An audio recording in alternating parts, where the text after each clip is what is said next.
Hello guys, how are you all? I am Pramila and today my question is सिद्ध कीजिए कि दिए हुए चित्र में angle 1 plus angle 2 equal to 180 degree plus angle A.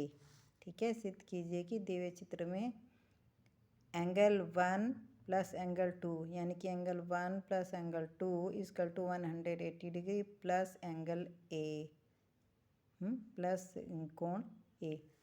तो इस एंगल में ये जो ट्रायंगल दे रखा है ए एंगल बी ए सी है ना, इस एंगल में जो ये आर्म है इसकी ये भुजा है ए बी।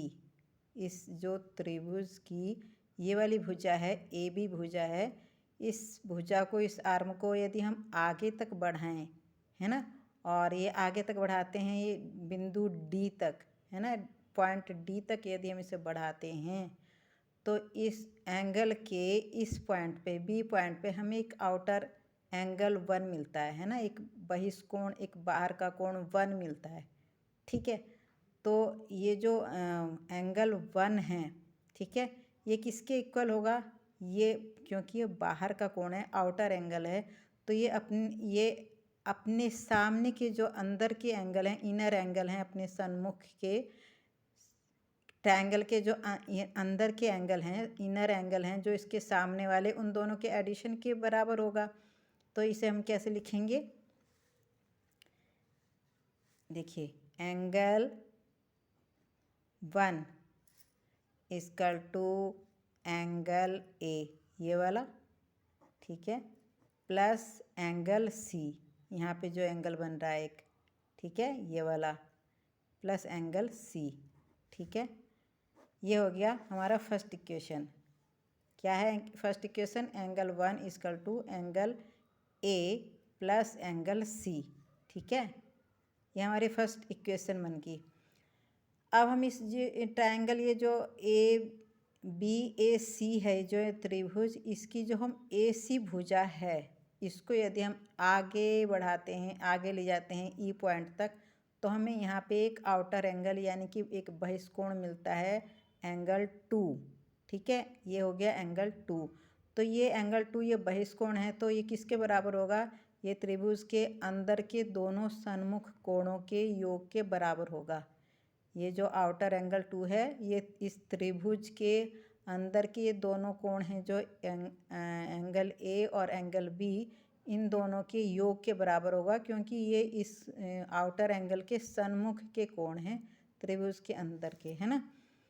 तो अब जब हम इसे आगे बढ़ाते हैं तो हमें दूसरी इक्वेशन क्या मिलती है? Angle 2 equal to angle A plus angle B. ठीक है, प्लस एंगल बी। हाँ, अब हमें ये दो इक्वेशन मिल गई हैं। अब हम क्या करेंगे? समीकरण फर्स्ट प्लस समीकरण 2, यानी कि समीकरण फर्स्ट व समीकरण सेकंड को जोड़ने पर, फर्स्ट व समीकरण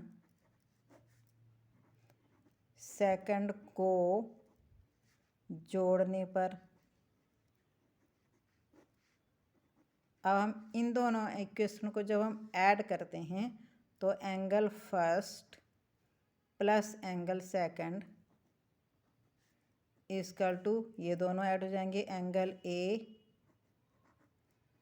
प्लस ये angle A plus angle B plus angle C. ठीक है, ये सब के सब, ये जो इक्वल के इस साइड हैं ये सब इधर ऐड हो गए, और ये जो इक्वल के इस साइड हैं ये दोनों इधर ऐड हो गए। ठीक है, तो अब क्या होगा? Angle first plus angle second equal to angle A. अब आप इसे देखिए, ये क्या है? Angle A plus angle B plus angle C, ये तीनों तो इस त्रिभुज के तीनों कोण हैं। ठीक है, यहाँ का अंदर का ये एंगल ए, यहाँ अंदर का एंगल बी और यहाँ अंदर का एंगल सी, ये त्रिभुज के तीनों अंतः कोण हैं। और किसी भी त्रिभुज के तीनों अंतः कोणों का योग कितना होता है? 180 डिग्री। ठीक है, किसी भी त्रिभुज के तीन अंतः कोण होते हैं, उन तीनों का योग होता है 180 डिग्री यानी कि 180 अंश। तो हम ये जो इस त्रिभुज के ये जो तीनों कोण हैं ए बी सी, ये जो तीनों हैं इनकी जगह हम 180 डिग्री लिख देते हैं, क्योंकि इन तीनों का एडिशन कितना होगा 180 डिग्री, क्योंकि ये त्रिभुज के तीनों कोण हैं। तो यहाँ पे हमने लिख दिया 180 डिग्री। ठीक है, बस आप इसे इस तरह से लिख लीजिए, angle first plus angle second equal to 180 degree plus angle A. और यही तो हमें प्रूव करना था। देखो, सिद्ध कीजिए कि दिए हुए चित्र में एंगल ए प्लस मतलब angle first plus angle second equal to 180 degree plus angle A, है ना। Angle first plus angle B equal to 180 degree plus angle A. तो यही तो हमें प्रूव करना था, यही हमने प्रूव कर दिया, हमारा भी यही है। Angle first plus angle second equal to 180 degree plus angle A, ये हो गया प्रूव्ड। ठीक है, तो हमें इस तरह से प्रूव करना था। आई होप आपको समझ में आ गया होगा आप सबको।